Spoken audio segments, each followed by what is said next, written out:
The Battle of Krtsanisi was fought between the Qajars of Iran and the Georgian armies of the Kingdom of Kartli-Kakheti and Kingdom of Imereti at the place of Krtsanisi near Tbilisi, Georgia, from September 8 to September 11, 1795, as part of Qajar Emperor Agha Muhammad Khan Qajar's war in response to King Heraclius II of Georgia's alliance with the Russian Empire. The battle resulted in the decisive defeat of the Georgians, capture and complete destruction of their capital Tbilisi, as well as the effective reconquest of Georgia into the Iranian Empire. Although the Qajars were victorious and Agha Muhammad Khan kept his promise to Heraclius that if he would not drop the alliance with Russia and voluntarily re-accept Iranian suzerainty, they would invade his kingdom. It also showed that Russia's own ambitions and agenda were set as the most important reason for Russia not to intervene at Krtsanisi, even though the latter had officially declared in the Treaty of Georgisk of 1783 that it would protect Heraclius' kingdom against any new Iranian ambitions to resubjugate Georgia.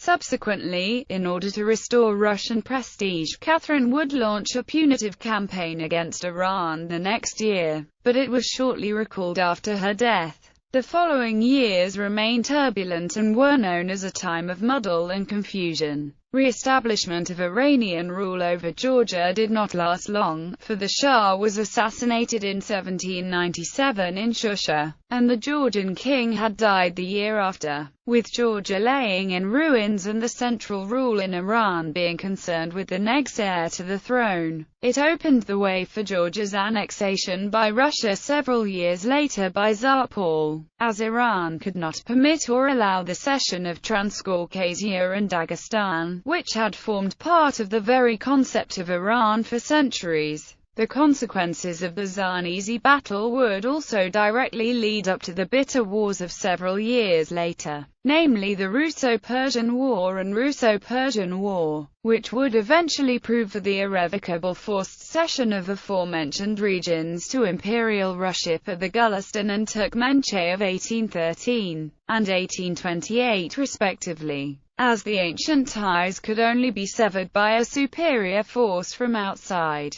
Background: Eastern Georgia, composed of the kingdoms of Kartli and Kakheti, had been in the early modern era under Iranian vassalship for the first time in 1503, and had been under intermittent Iranian suzerainty and rule since 1555. However, with the death of Nader Shah in 1747, both kingdoms broke free of Iranian control and were reunited in a personal union under the rule of the energetic King Heraclius II in 1762. Between 1747 and 1795, Heraclius was therefore, by the turn of events in Iran, able to maintain Georgia's autonomy through the Zand period. In 1783, Heraclius placed his kingdom under the protection of the Russian Empire in the Treaty of Georgisk. In the last few decades of the 18th century, Georgia had become a more important element in Russo-Iranian relations than some provinces in northern mainland Persia, such as Mazandaran or even Gilan. Unlike Peter I, Catherine, the then ruling monarch of Russia, viewed Georgia as a pivot for her Caucasian policy, as Russia's new aspirations were to use it as a base of operations against both Iran and the Ottoman Empire, both immediate bordering geopolitical rivals of Russia. On top of that, having another port on the Georgian coast of the Black Sea would be ideal. A limited Russian contingent of 2 infantry battalions with 4 artillery pieces arrived in Tbilisi in 1784, but was withdrawn, despite the frantic protests of the Georgians, in 1787 as a new war against Ottoman Turkey had started on a different front. In the next several years, Russia would be too occupied with Turkey, Poland, and the European consequences of the French Revolution to give Georgia much attention. Even the consolidation of the Qajar dynasty under Agha Muhammad Khan, who had become the new owners to the Iranian throne and therefore the new heirs to the geopolitically rivaling empire that had been bordering Russia for centuries, did not divert Catherine from preoccupations in the West. In 1791, when Agha Muhammad Khan was in Tabriz, Heraclius asked General Gudovich, commander of the Russian Caucasian Line, for renewed military aid. But the government in St. Petersburg did not judge it expedient to send troops again to Georgia. In 1792, Gudovich told Heraclius that he would receive only diplomatic support in the advent of any Iranian onslaught.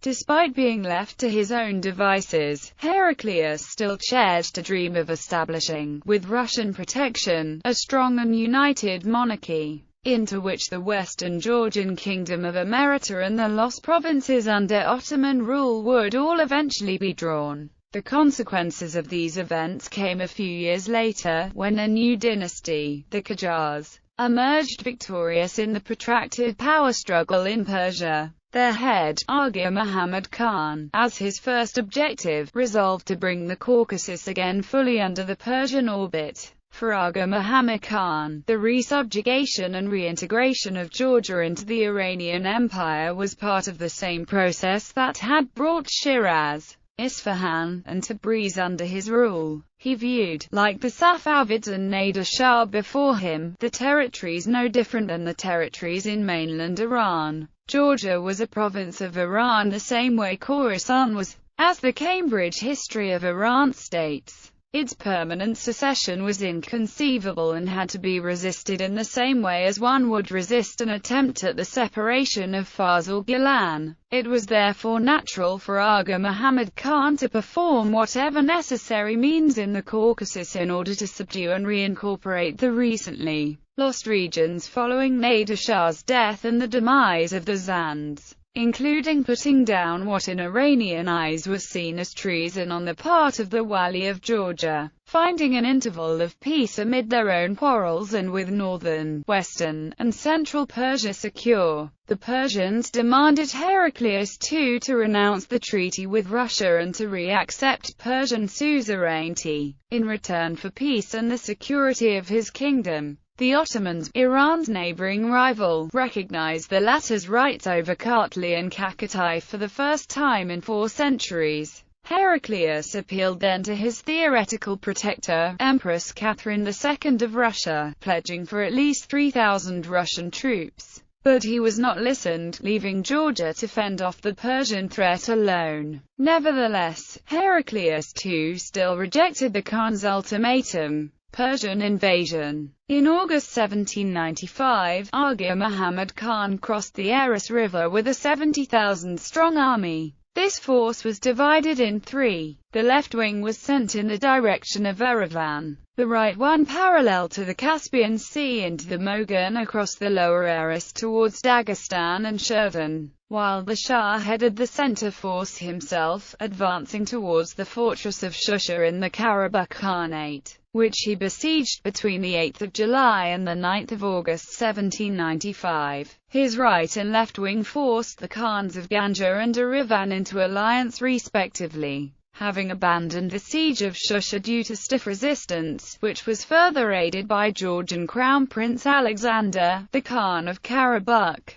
Ibrahim Khan eventually surrendered to Muhammad Khan after discussions, including the paying of regular tribute and to surrender hostages, though the Qajar forces were still denied entrance to Shusha. Since the main objective was Georgia, Muhammad Khan was willing to have Karabakh secured by this agreement for now, for he and his army subsequently moved further. While at Qajar, having secured Shirvan, he was joined by Javad Khan Qajar and the rest of his right-wing contingent. At Qajar, Muhammad Khan sent Heraclius his last ultimatum, who received it in September 1795. Your Highness knows that for the past 100 generations you have been subject to Iran. Now we deign to say with amazement that you have attached yourself to the Russians, who have no other business than to trade with Iran. Last year you forced me to destroy a number of Georgians. Although we had no desire at all for our subjects to perish by our own hand, it is now our great will that you, an intelligent man, abandon such things,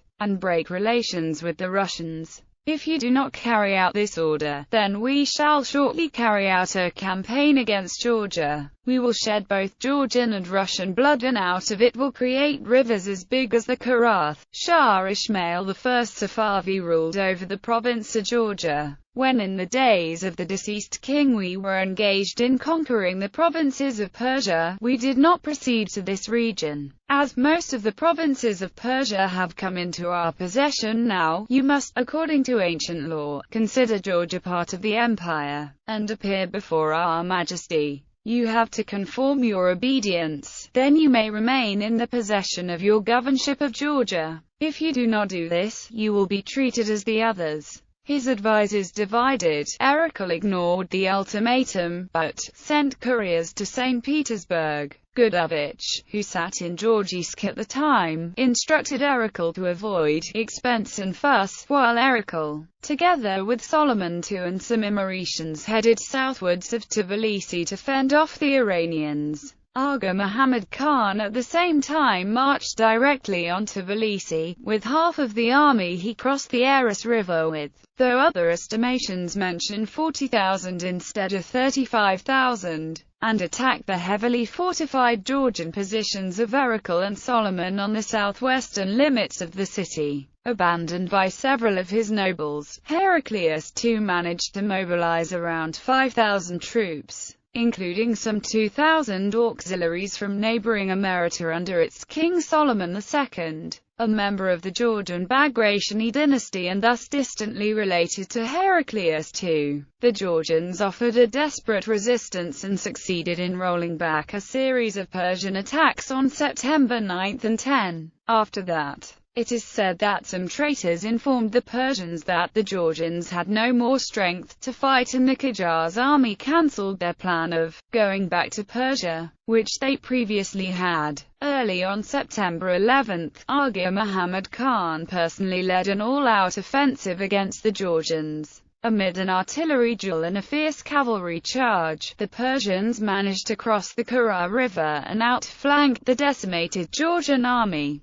Heraclius too attempted to mount a counterattack, but he had to retreat to the last available positions in the outskirts of Tbilisi. By nightfall, the Georgian forces had been exhausted and almost completely destroyed. The last surviving Georgian artillery briefly held the advancing Persians to allow Heraclius II and his retinue of some 150 men to escape through the city to the mountains. The fighting continued in the streets of Tbilisi and at the fortress of Narikala. In a few hours, Agha Muhammad Khan was in full control of the Georgian capital, which was completely sacked and its population massacred. The Persian army marched back laden with spoil and carrying off some 15,000 captives. The Georgians had lost 4,000 men in the battle, the Iranians 13,000, a third of their total force. An eyewitness, having entered the city several days the bulk of the Iranian troops had withdrawn, described what he saw. I therefore pursued my way, paved as it were, with carcasses, and entered Tiflis by the gate of Tapeterg. But what was my consternation on finding here the bodies of women and children slaughtered by the sword of the enemy, to say nothing about the men, of whom I saw more than 1,000, as I should suppose, lying dead in one little tower. The city was almost entirely consumed, and still continued to smoke in different places, and the stench from the putrefying, together with the heat which prevailed, was intolerable, and certainly infectious. Aftermath. On his return, after the conquest of Tbilisi and being in effective control of eastern Georgia, Agha Muhammad was formally crowned Shah in 1796 in the Mogan Plain, just like his predecessor Nader Shah was about 60 years earlier. As the Cambridge History of Iran notes, Russia's client, Georgia, had been punished, and Russia's prestige damaged. Heraclius too returned to Tbilisi to rebuild the city, but the destruction of his capital was a death blow to his hopes and projects.